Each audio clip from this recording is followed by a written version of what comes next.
Over the last, call it 3 months, we've had 3 events where the sort of seawater has sort of flooded onto the road. Obviously, what it affects the traffic.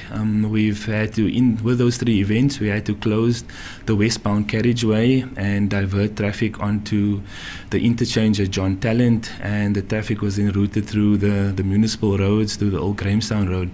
Obviously, that causes a significant delay to the sort of traffic.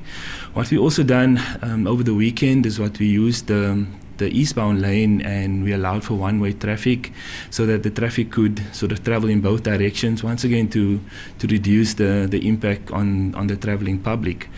So while the road is closed, obviously we then have to put in our standby teams to remove the rubble and get the road back up to operation. So we've got a RRM contract has been appointed, or that's on all our roads, and when this event is sort of triggered, we sort of get the standby team there.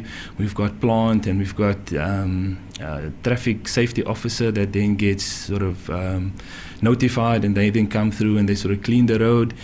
And we then look at opening the road as soon as most of the debris and the rubble is removed, and the road is then safe for operation.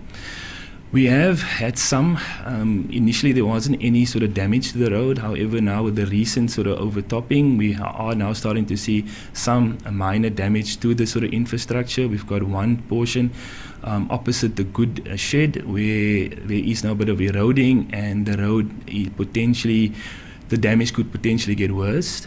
So what we are looking at there is an urgent intervention under our routine road maintenance to attempt to just safeguard that and to protect it while we're waiting for the interim and the long-term solution to be put in place. So obviously with it being an issue with the dollar that is outside of sort of our mandate, we will look at from a road infrastructure perspective what we can do to safeguard our infrastructure in the interim.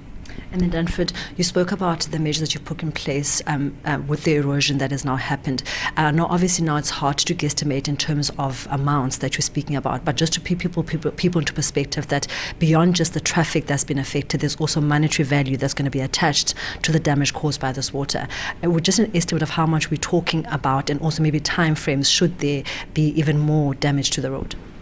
Right, it's at this stage we did an inspection there on Saturday. We have an urgent meeting scheduled for this afternoon. We've also got further engagement with law enforcement scheduled for the rest of this week.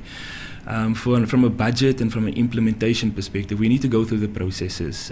So let us go through that processes, sort of see what plan we can put in place. And I think once we have that, then we could properly sort of put an estimate to it, as well as put a time frame to it. What we have picked up with the frequency of the events now, that it is happening more frequent. So obviously the speed at which we can implement now obviously becomes more critical. So we've just looked at it with our routine road maintenance, that we're looking at sort of change the weather conditions, any upcoming storms, wind, tides, etc. And we've already identified that potentially mid-September we could have a similar event. So we will look at from where we are now to the forecasted next event, that we can put those provisions in place, like I say, to safeguard our infrastructure, but then also look at how we can reduce the impact on the traveling public. Like I mentioned on Saturday, we tried something new where we reduce the eastbound lane to one lane per direction, and we then put the westbound traffic onto that in what we call contraflow. And like I said, that has actually gone a long way to reduce the congestion.